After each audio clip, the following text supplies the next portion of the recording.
2월 16일 우리가 주의해야 할 것이란 제목으로 마태복음 16장 1에서 12절의 말씀입니다. 사랑의 하나님 감사합니다. 오늘도 말씀 묵상의 시간을 허락하시니 감사합니다. 이 시간을 통하여서 하나님의 말씀이 들리기 원하고 복음이 들리기 원합니다. 말씀대로 믿고 살고 누리는 인생이 되게 하시며 오늘도 함께하여 주시옵고 이 시간에도 함께하실 것을 믿으며 감사드리옵고 예수님의 거룩하신 이름으로 기도드립니다. 아멘. 본문의 말씀입니다. 바리새인과 사두개인들이 와서 예수를 시험하여 하늘로부터 오는 표적 보이기를 정하니 예수께서 대답하여 이르시되 너희가 저녁에 하늘이 붉으면 날이 좋겠다 하고 아침에 하늘이 붉고 흐리면 오늘은 날이 굳겠다 하나니 너희가 날씨는 분별할 줄 알면서 시대의 표적은 분별할 수 없느냐. 악하고 음란한 세대가 표적을 구하나 요나의 표적밖에는 보여줄 표적이 없느니라 하시고 그들을 떠나가시니라. 제자들이 건너편으로 갈새 떡 가져가기를 잊었더니 예수께서 이르시되 삼가 바리새인과 사두개인들의 누룩을 주의하라 하시니 제자들이 서로 논의하여 이르되 우리가 떡을 가져오지 아니하였도다 하거늘 예수께서 아시고 이르시되 믿음이 작은 자들아 어찌 떡이 없음으로 서로 논의하느냐.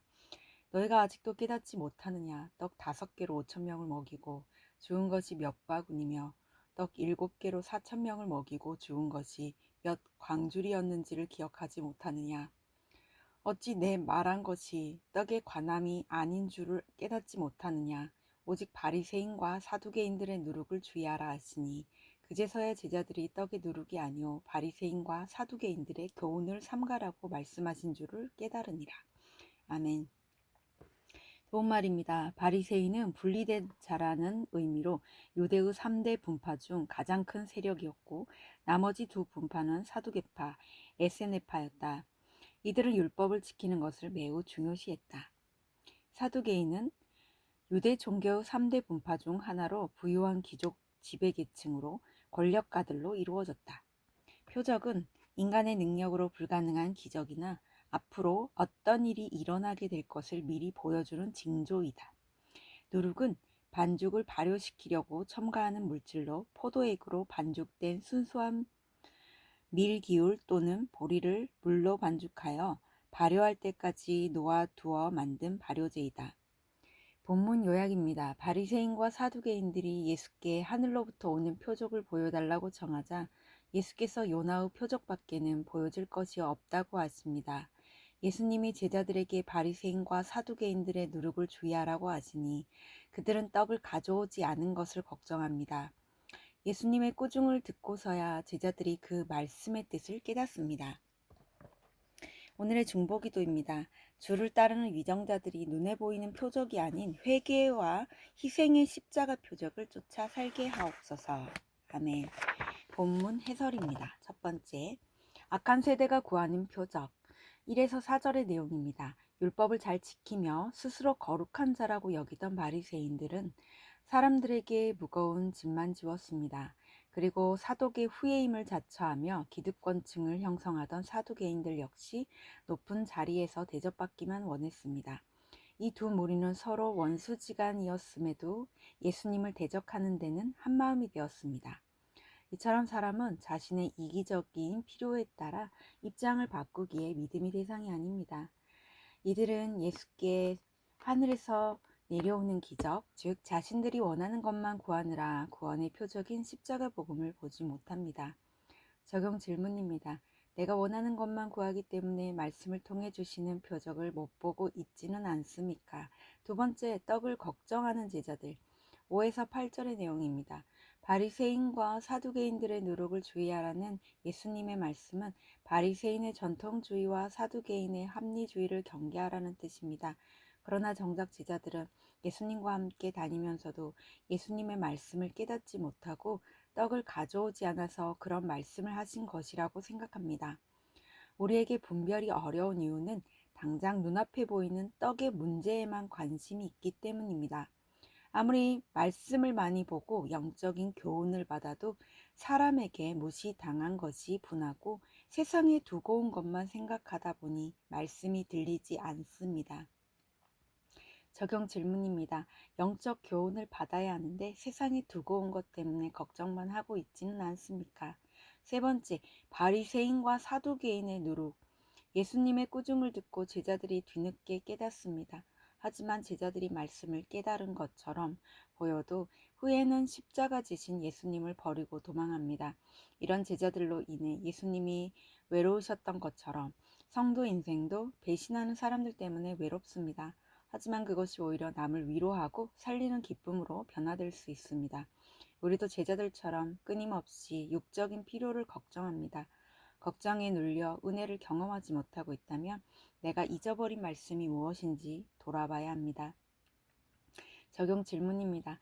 내가 잊고 있었던 은혜, 뒤늦게 깨달은 말씀은 무엇입니까? 육적인 필요보다 영적인 필요를 예민하게 살피며 기도하고 있습니까? 오늘 기도하기는 여전히 무시당하고 잃을 것이 많다는 생각에 말씀이 들리지 않아 분이 여기며 울부짖을 때가 있습니다. 이런 저를 안타까워하시는 예수님의 음성이 들리게 하옵소서. 십자가 지신 예수님처럼 말씀이 들리지 않는 가족과 주변 사람들을 위해 십자가를 지게 도와주옵소서. 아멘. 묵상 간증입니다. 바리새인의 표적이란 제목으로 김조슈아님의 말씀 적용글입니다. 모태 신앙인인 저는 장로와 권사이셨던 부모님을 따라 어릴 때부터 모 교회의 각종 예배와 부흥회, 수련회에 의무적으로 참석했습니다. 그러나 교회 안에서 일어나는 분쟁과 갈등을 보고 자라며 공동체에는 깊이 들어가지 않는 게 좋겠다고 생각했습니다. 그 후 저는 서울로 대학을 다니게 되면서 주일 예배만 드리는 썬데이 크리스천이 되었습니다. 그렇게 하나님 없는 종교 생활은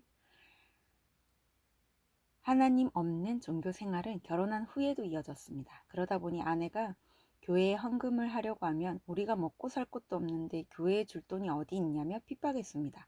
하지만 하나님은 그런 저를 포기하지 않으셨습니다. 주식으로 망하는 사건 가운데 큐티하는 공동체로 이끄셔서 바리새인과 같은 저의 모습을 회개하게 하셨습니다. 그러나 월급이 안 나오는 상황에서 큰 빚을 지고 매달 많은 금액의 현금